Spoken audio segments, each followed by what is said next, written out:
साथियों नमस्कार। मैं आपका साथी देवानंद। आपने बहुत बेहतर तरीके से अब तक सब चीज़ों को, बहुत मुश्किल हालातों को, अपने परिवार को छोड़कर अपने समर्थन में यूनियन के साथों में उतरकर अपने आप को अब तक जिंदा रखा है। ये आपका हार्दिक अभिनंदन करता हूँ कि आप सबने मिलकर अपनी यूनियनों पर विश्वास किया और अपनी जो आपके जीवन की जंग है, जो आपके जीवन को संवारती है, उस जंग में उतरने के लिए पूरी तरह अपने आप को झोंक रखा है। मैं आप सभी साथियों का हार्दिक अभिनंदन करता हूं और दिल से अभिनंदन करता हूं साथियों कि आप लोग पूरी तरीके से, पूरी मजबूती के साथ अपने कार्य को अंजाम दे रहे हैं। लेकिन साथियों, आज कुछ साथी जो छोटी मोटी हरकतें इस तरह की भी कर जाते हैं कि कभी बीच में अटेंडेंस लगाते हैं, कभी यहाँ पर हड़ताल पर आ जाते हैं। यह आपके लिए बहुत गलत होता है और आपका डिपार्टमेंट इसका फ़ायदा पूरा पूरा उठाता है। जो अभी हमारी नज़रों में सब कुछ आता है, क्योंकि आपके ऊपर से जो, ऐसा मत सोचिए कि आपका हमें पता नहीं लगता है। पूरे वार्ड की जितने भी, जहाँ पर पूरे दिल्ली के वार्डों का एक एक पता लगता है किस वार्ड पर कौन साथी कहाँ ड्यूटी कर रहा है। यह आप अपनी कमजोरी को जाहिर करते हैं कि अपने आप को, हमें पता है कि आज आपने जो जंग जारी की है, उस जंग को लड़ने के लिए पूरा जीवन लगा दिया।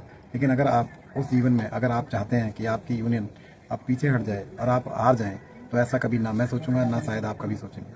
आपने अगर आज अपने आप को किसी भी तरीके से पीछे गिरा दिया, तो आप समझिएगा कि आप जीवन भर उठ नहीं पाएंगे, जो कभी उठना आपका हो नहीं पाएगा।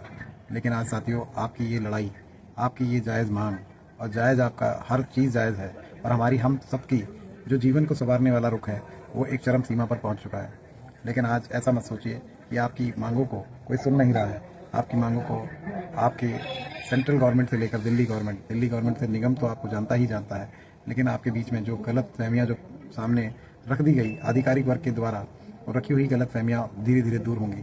लेकिन आप, अगर आप चाहते हैं कि आपका सर ऊंचा रहे और आप जीवन भर अपने बच्चों के साथ सुखी जीवन बिता सके, जो आप 2 वक्त की रोटी भी ठीक से ना खा पाए, आज 2 वक्त की रोटी, 3 वक्त की तो मैं इसलिए नहीं बोलता क्योंकि इस 27,900 में भी 3 वक्त की रोटी नहीं आ पाती है साथी।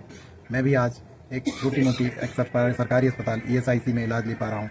क्यों? क्योंकि आज जीवने का आपके पास कोई और सहारा नहीं, और आज उस सहारे के बदौलत आज छोटा मोटा जो हमारे पास है, उसी में गुजारा करना पड़ता है। बच्चों को सही से 2 वक्त की रोटी खिलाना मुश्किल हो जाता है। अगर आप चाहते हैं कि आपका जीवन सचमुच एक थोड़ी सी बेहतरी की तरफ आए, तो आप अपने जीवन में यह भूल जाएं कि अभी तक आपको दबाया गया, कुचला गया और आपको एक मजबूर किया जा रहा है कि एक बंधुआ मजदूरी की तरफ आप रहें।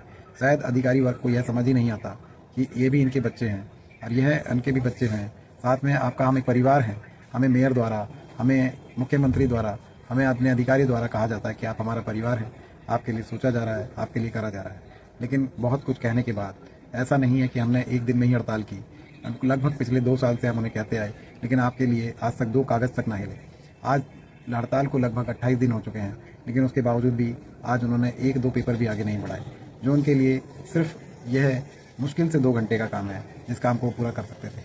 लेकिन साथियों, अगर आज भी आपकी समझ में नहीं आया, तो शायद जीवन भर ना समझ पाओगे और ऐसे ही मरते रहोगे, ऐसे ही मारे जाओगे, क्योंकि इसी तरीके से आपको एक बंधुआ मजदूर बनने पर मजबूर किया जाएगा और आप जीवन भर एक गुलामी करोगे, जो अधिकारी वर्ग द्वारा आपको इस तरह की गुलामी के लिए मजबूर किया जाएगा।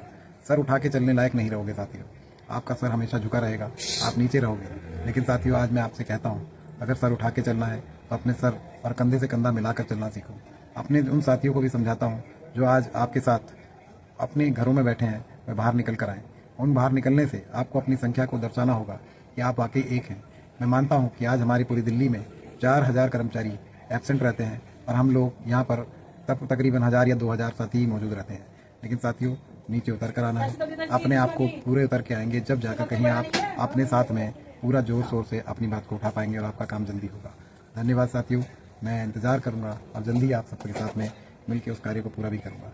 आप सबसे साथ मिलकर मैं जल्दी ही अपने ऑपरेशन को, मेरा सफल रहा, आपकी दुआओं से ऑपरेशन भी सफल रहा, और जल्दी ही मैं सभी बातों से, अपनी प्रॉब्लम से निकलकर आप सबके बीच में होऊंगा और हम सब साथ एक हर्ष के साथ, हर्षोल्लास के साथ अपने परिवार में अपनी वो खुशियाँ, अपने जो आज हमने अपना चैन और अमन और नींद गंवाई है, उस चैन और अमन के साथ हम अपनी नींद को गंवाकर आज उनको, एक अपने बच्चों को 2 वक्त की रोटी का इंतजाम करके जाएंगे। और उसके लिए मेरे साथी ज़रूर अपनी ज़मीन पर नीचे उतर कर आएंगे। मैं इंतज़ार करूंगा और आप सबके साथ हर्षोल्लास के साथ अपने बच्चों को ये 2 वक्त का एक बेहतरीन जीवन, थोड़ा सा बेहतरीन, जिसे कहते हैं थोड़ा सा बेहतर जीवन दे पाऊंगा। और ये सब आप सबके साथ मिलकर होगा। यह कोई अकेला या कोई एक यूनियन नहीं कर सकती। यूनियन जब सब मिलकर साथ होते हैं तो वो यूनियन कहलाती है। एक यूनिटी कहलाती है, जो अपने हक को अपने मांग कर हर चीज़ को लेकर आ सकती है। ज़रूरत सब आपकी है और हम सब मिलकर लड़ेंगे और जीतेंगे। इनकलाब जिंदाबाद, इनकलाब जिंदाबाद। धन्यवाद साथियों, आपका इंतज़ार आपका भाई ज़रूर करेगा।